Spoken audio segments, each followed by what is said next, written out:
Won the Jamaican 100 title a couple of weeks ago. She won in Lausanne as well this year with 10.93. She's in wonderful form. Surely a strong favourite here. Ashley Henderson was second in the US Championships. Was sixth in the NCAA's over 200. She is strong, this athlete. Relatively inexperienced at international level. Bianca Williams, well, Commonwealth bronze medalist back in Glasgow in 2014 at 200. Sixth in the Commonwealth Games last March. Second in the UK Championships over 200. That's a better event. A couple of weeks back. Ombissa Zango of France, Mediterranean Games champion just a couple of weeks ago in Tarragona in Spain. Second in the French Championship. She's a late replacement, by the way, for Carole Zaï of France. Wai Yongli of China, semi-finalist, the world indoors over 60 metres a couple of years back. She's a very quick starter. Watch her in lane 6. Karina Horn, the South African team captain, can she lead by example? Has set a national record this year. At the age of 29, she has gone under 11 seconds for the first time. 10.98 makes her very, very strong indeed. And you can tell that from her build. Eva Swoboda of Poland completes the lineup in lane 8 there. Bronze medalist in the European indoors last year. Semi-finalist in Rio. She's an 11-1 athlete at her best, although she hasn't been down to that this season yet.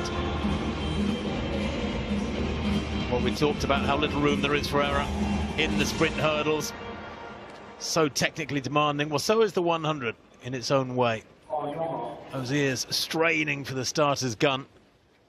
And very little room for error at the start. A full start would result in disqualification. A bad start, well, you virtually give away the race. Quai of Germany in 1. Elaine Thompson, the Olympic champion from Rio, goes in lane 2. Ashley Henderson of the USA 3. Bianca Williams of Great Britain in 4. Then in lane 5, Ombissa Zango of France. Wai of China 6. Karina Horn there, second away from the camera of South Africa in 7. And Swoboda of Poland in lane 8. Away this time, really good start there from Bianca Williams, but going strongly now is Ashley Henderson. Where is Thompson? Thompson might get beaten here. Henderson's going brilliant. She is going to beat the Olympic champion. Yes, she is on the dip. Very tight for third place. I think it might have been Karina Horn, or was it Bianca Williams of Great Britain? Boy, oh boy, that is an upset. Perhaps one of the biggest upsets of the day so far. Ashley Henderson of the USA takes that one. She was second in the US Championship. She has run 10.96 this year. Thompson 10.93, so on paper they look evenly matched, but I would have put my money on Thompson for that one. I don't know about you, Catherine Merry. 11.07, the official winning time, with 0 wind for Henderson, but there was very little in it. 11.07 to 11.09. She defeats the Olympic champion and maximum points for the USA. Yeah, world ranking wise, Ashley Henderson sits 1 place below Elaine Thompson, who's the world number 6 this year. But that was a good run by the American. Keep an eye on her.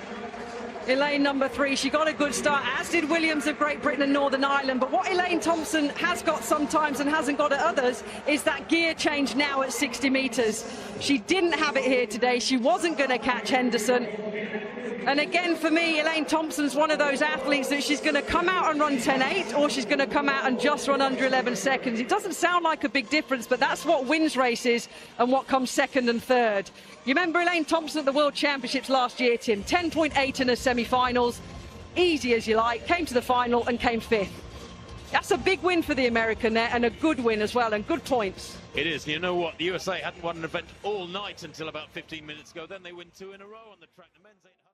The women's 100-meter dash at the World Cup Championship produced one of the event's most unexpected moments. Ashley Henderson of the United States delivered a stunning upset, defeating Jamaican Olympic gold medalist Elaine Thompson. Crossing the line in 11.07 seconds, Henderson narrowly edged out Thompson, who clocked 11.09.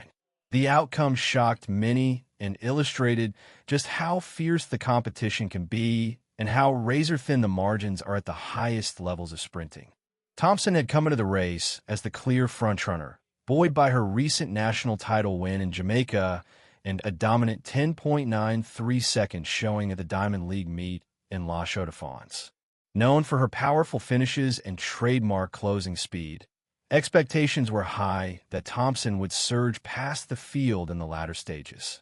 Yet, in a rare twist, she appeared to lose momentum around the 60-meter mark, never finding the extra gear she typically relies on. That slight hesitation proved costly, allowing Henderson to maintain her advantage and seize a landmark win. For Thompson, it was an unusual stumble that invited fresh questions about her reliability in pressure-filled races. Henderson, who had taken silver at the U.S. Championships earlier that year, used this opportunity to announce herself on the world stage.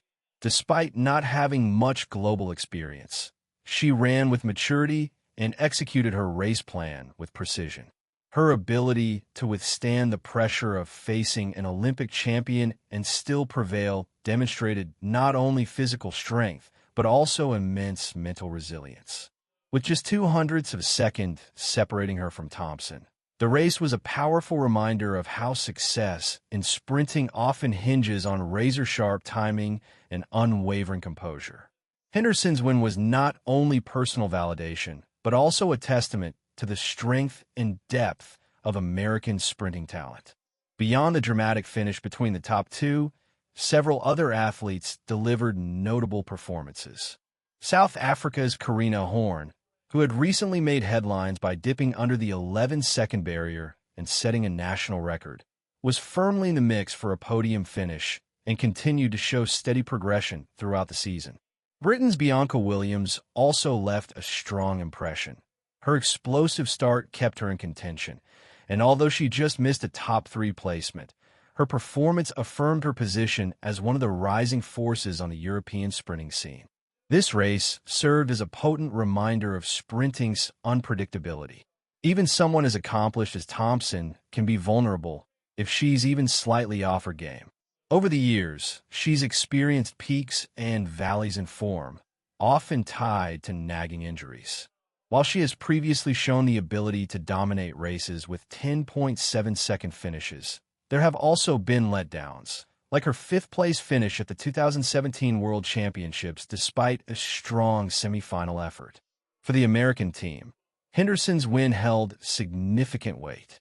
Before her surprise victory, the U.S. had not yet clinched a win on the track that evening.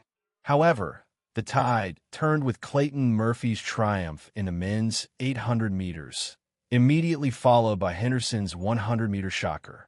These consecutive victories not only boosted morale, but also provided a much-needed points injection for the USA in the overall standings. As the track world looks ahead, the spotlight remains on Thompson and whether she can rediscover her dominant form. Since parting ways with longtime coach Stephen Francis, speculation has swirled about how her altered training regimen may be impacting performance. Should she remain injury-free and adjust effectively to her new coaching situation, Thompson has every chance to re-establish herself at the pinnacle of women's sprinting. With the 2025 season on the horizon, fans will be watching closely to see if she can mount a comeback and once again contend for global titles.